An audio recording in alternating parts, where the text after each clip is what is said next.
Microtransactions are coming back to Battlefront 2, and I get to say, I told you so. A couple months ago, I posted a video talking about loot boxes and gambling mechanics in Disney franchised video games, and I had this to say on the topic. They just took too big of a step with Battlefront 2, so now they're trying to calm down, quiet all of the ire, quiet all of these negative comments online, and eventually they'll slowly just ramp us back up, lobster pot us back up to where they want to be with these in-game purchases. I even matched the music from that original video, just seamless transition there.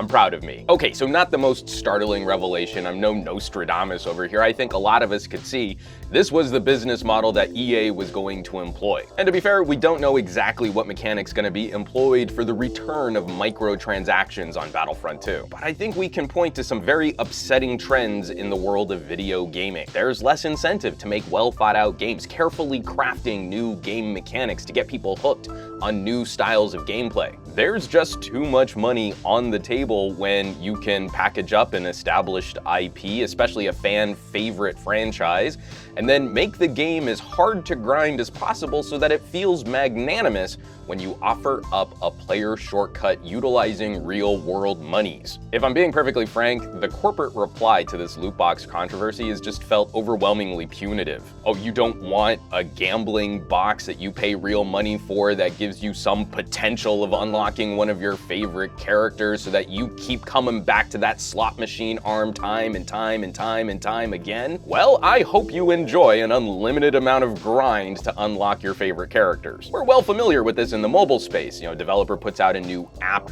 game, and then they're very generous with in-game currency and in-game materials at the beginning, and then they slowly ramp up the difficulty and grind curve. They introduce more random number generating mechanics, and you get to a point where you've got whales spending thousands and thousands and thousands of dollars on a mobile title. And once that whale base has peaked and the company can't really seem to fulfill new game mechanics or new styles of gameplay, and they've extracted as much wealth out of this base, this community as they can, then the app just sort of folds. It's especially disturbing to see this mechanic employed in AAA titles. You pay your $60 and that's just your ticket to get in, to then go and spend even more money to try and abbreviate the gameplay. It's too lucrative as a wealth extraction mechanic, and now these companies actually build their financial forecasts more on that microtransaction market post-game purchase. There's a reason why we see in Vegas a ton of regulation on slot machines.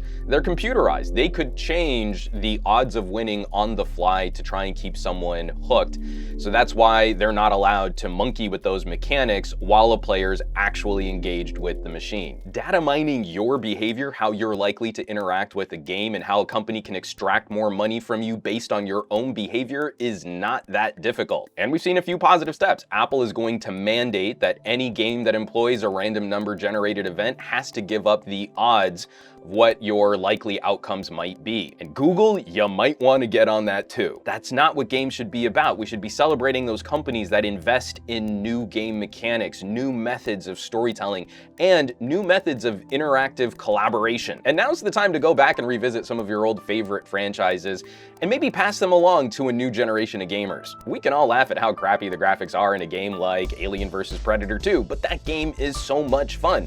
The story is terrific, and the delineation between 3 different player classes is excellent. That Predator campaign is awesome. And right now, in this moment, you have a friend or family member who maybe has a kid that's never played Half-Life, and that's a damn shame. And folks, I want to hear from you. I had a ton of people in my first video telling me I was way off base with some of my assertions. And what classic games should we revisit? I'm terrible about jumping into communities like Twitch, but I want to do some Let's Play videos of some of my old favorite classic games. I brought up Alien vs. Predator 2. I think I'm going to grind some of that. Definitely going back to some TIE Fighter and X-Wing action. Drop me some other suggestions down below, and let's see if we can find a way to revive and to celebrate some of those amazing gaming experiences we had from when we were younger. As always, thanks so much for watching. Be sure to subscribe to this channel for more tech videos like these and my ranting vlogs, and you can support production on this channel by checking out my Patreon page. Over on the Patreon, I'm really trying to build a community-led initiative for more tech videos, more collaboration, more conversation on where we can take tech videos next. And I've got some fun perks, behind the scenes, production diaries,